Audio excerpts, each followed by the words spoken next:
You know, the thing about these wrap-ups is I don't even reread them, never mind rehearse them. So I have no idea what this says. All right, here we go.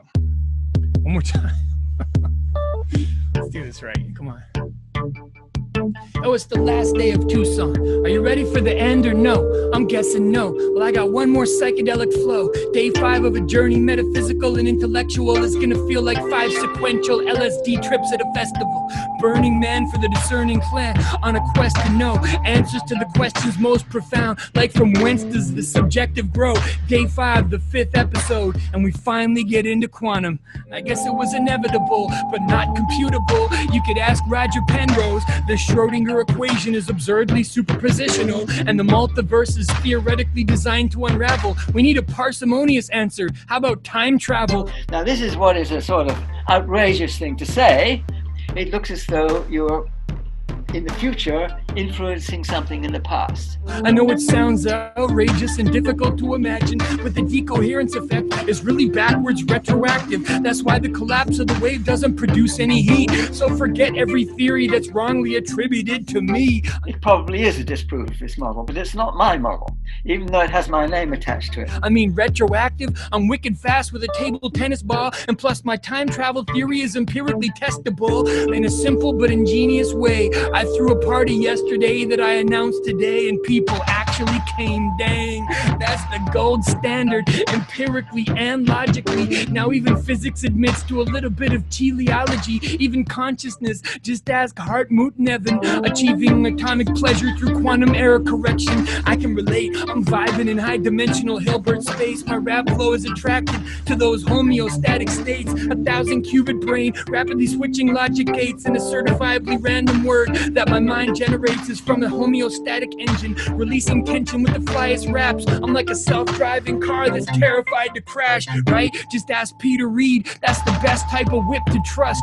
He's bushwhacking the Amazon, but his robots are not adventurous. They're comfortable and risk-averse. I'm not joking. Peter's qubits hide from Anirban's eyes with quantum cloaking. Anirban Banjo Padai, that's a name for rhyming. It takes 12D dodecahedron algebra just to analyze it. So check the microtubulin version of rhyme-twisted time crystals. Once his first book comes out, he'll get the other 9 submitted. I read the first book, actually, I admit it. I skimmed it. I read the Cole's notes in 5 minutes, and now I'm with it. His artificial atom nano brains are like Fox in socks, like Mr. Knox on box, with chicken hawks and bricks and blocks. Anirban, did I get it right? You said it's all ticks and talks. At the subatomic level, baby, it's clocks on clocks on clocks on clocks on clocks. That's kind of like turtles all the way down. So let's take it up a level to that microtubulin tau with pi resonance rings up in that primordial chow. Stewart called it bing, but I want to call it blow. Like blow, you got that funding from Templeton now, and I bet you my whole career the superposition is going to be found. 10 to the 16 operations taking tubulin into account. In every neuron, me and Roger P ain't messing around. When you smell that anesthetic waft, that's the hammer off. Believing in IIT, that's like believing in Santa Claus. Evolution is pleasure driven. Don't call me a Pangloss. Unfalsifiable plenary talks are getting hammered on. I personally don't see how IIT is testable or falsifiable. Like blow, a microtubulin lattice just made you blow. It's the phosphorylated CAM K2 resonating in the hexagonal benzene. Like blow, that's the what.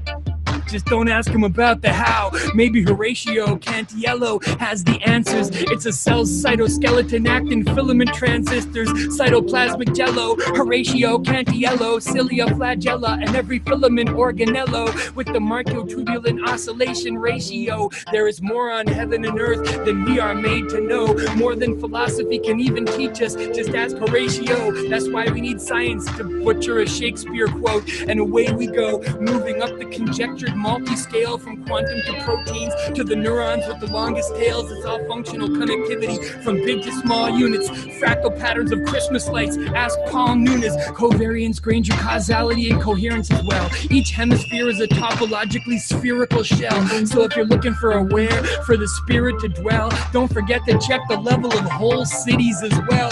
Functional connectivity, yeah, it sounds fantastic until you're stuck in New York or Los Angeles, bad traffic. Imagine imagining nothing but tunnels like Elon Musk. Instead of interconnected enlightenment, all we got is dust. So let's move up from neuronal spiking with no supervisor to whole slices of brain. Yeah, with Bruce McIver, gamma oscillations in the GABA. It's like reading sonnets. Hack the brain into sushi, Bruce. Get medieval on it. It's all because the signals in layer 2 and 3 exist, that we get to watch the theta waves move through a petri dish and watch the brain slice anesthetic suppression replicate the same effects that we get from its chemical message. Ooh, that's when the EEG effects began to disappear. So bring them back and it's an organoid.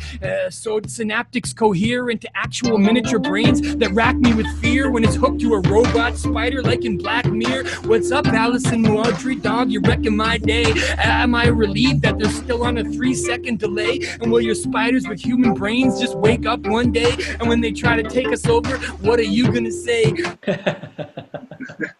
He's like, don't worry about the cybernetic genius spiders. Me and my team are MacGyvers. We keep them in line with us. Yeah, they're conscious and smart and they'd like to kill us, but we give them a constant drip of strong psychedelics. Have you seen robotic spiders on the psilocybin? The web it wove across the Grand Canyon is still unwinding. We're trying to crack the hard problem here, and we are closer. Nobel Prize, here I come. Shout out to Edvard Moser with a rat brain hooked up to electrodes equipped with trackers that unpack the mental map up inside its hippocampus. I'm just a rapper looking to trigger my endorphins by flipping grid cells in my medial entorhinal cortex. This rap is a box, and I'm just freely exploring it. The border cells are the beat, the speed cells, and I'm scorching. Inside the vector objects, this microphone sets itself. Yeah, when I bop to it, I'm firing my head direction cells. My mental map jet propels lyrical palaces that Edvard tracks with principal component analysis. That's how I rock the beat spatially to get it bouncing with local peaks encircled by inhibited surroundings.